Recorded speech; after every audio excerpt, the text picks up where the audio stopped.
दोस्तों, जब भी हम यहाँ पर एमसीयू के सबसे पावरफुल कैरेक्टर्स की बात करते हैं, एक नाम हमेशा सबसे पहले दिमाग में आता है और वो है द इनक्रेडिबल हल्क।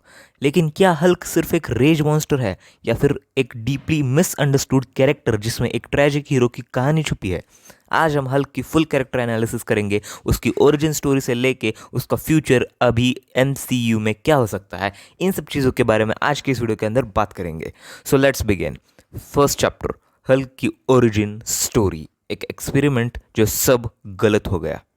सब कुछ शुरू होता है एक साइंटिस्ट ब्रूस बैनर से, जो एक सुपर सोल्जर टाइप सेरम का एक्सपेरिमेंट कर रहा होता है।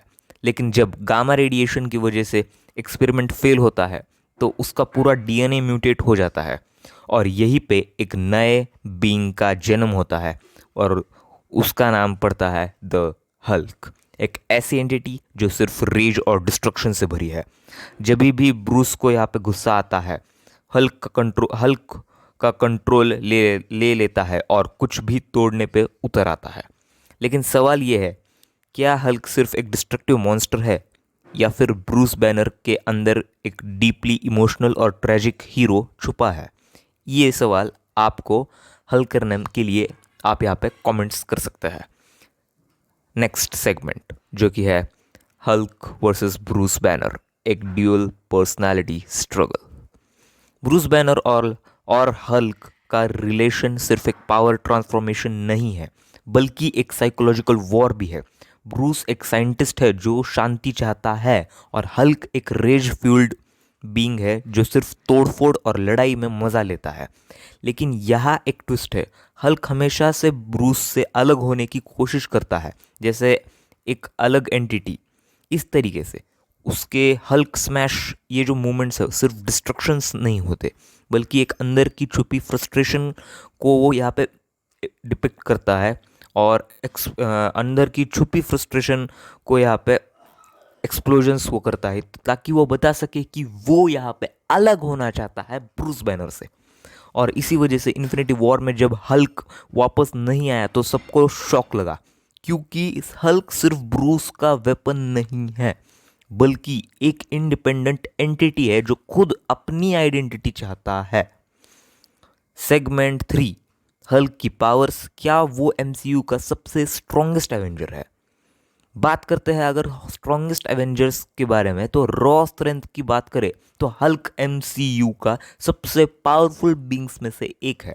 उसकी बेसिक पावर्स अगर देखी जाए तो उसके पास अनलिमिटेड स्ट्रेंथ है, एक्सट्रीम ड्यूरेबिलिटी है, मतलब कि उसे बुलेट्स, मिसाइल्स, उसे कोई भी रोक नहीं सकता है।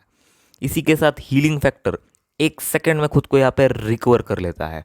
साथ ही में वर्ल्ड ब्रेकर मोड, जब हल्क में अपने मैक्सिमम पोटेंशियल मतलब कि मैक्सिमम रेज पे होता है तो rest is the cakewalk as you all know, क्योंकि वो प्लैनेट्स तक तोड़ सकता है। हल्क की सबसे बड़ी पावर यह है कि उसका कोई पावर लिमिट ही नहीं है, he is limitless. Segment 4, smart Hulk. क्या हल्क अभी कमज़ोर बन गया है? एंड गेम में ब्रूस बैनर ने एक सरप्राइजिंग ट्विस्ट दिया। यहाँ पे स्मार्ट हल्क मतलब एक ऐसा हल्क जिसमें ब्रूस का दिमाग और हल्क की स्ट्रेंथ दोनों कंबाइन थे। लेकिन कुछ फैंस को लगा कि ये हल्क का नर्फेड वर्जन है। जो पहले अनस्टॉपेबल मॉन्स्टर था वो अब एक फनी प्रोफेसर जैसे बन गया है। तो let me tell you that इसका डीपर मीनिंग ये है कि ब्रूस फाइनली अपनी ड्यूअल पर्सनैलिटी को एक्सेप्ट कर चुका है। मतलब पहले वो एक मॉन्स्टर था, साथ ही में एक प्रोफेसर था, तो अब वो दोनों पर्सनैलिटीज़ को फाइनली यहाँ पे कंबाइन कर लिया है उसने। और इसलिए हमें एंड गेम के अंदर यहाँ पे हल्क को एक professor with all his strengths and capabilities दिखाया गया था। सेगमेंट 5, हल्क का फ्यूचर क्या है? अब ये सबसे बड़ा सवाल है कि एमसीयू में हल्क का फ्यूचर क्या होगा। क्या मार्वल वर्ल्ड वॉर हल्क का सेटअप कर रहा है? क्या हमें एक और रेज फील्ड मॉन्स्टर हल्क वापस देखने मिलेगा? शी हल्क में हमें हल्क का बेटा स्कार इंट्रोड्यूस किया गया, जो कॉमिक्स में वर्ल्ड वॉर हल्क का एक बड़ा पार्ट है। क्या हल्क अब एक बार फिर से अपनी ओरिजिनल मॉन्स्ट्रस फॉर्म में वापस आएगा? अगर Marvel World War Hulk adapt करता है तो हम एक ऐसा हल्क देख सकते हैं जो पूरी अर्थ तक डिस्ट्रॉय कर दे।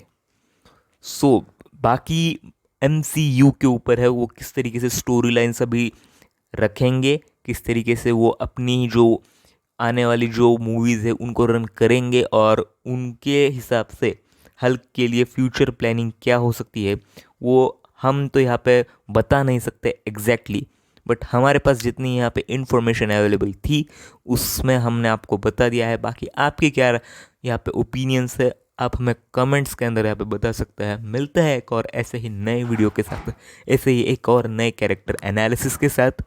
Till then, good bye.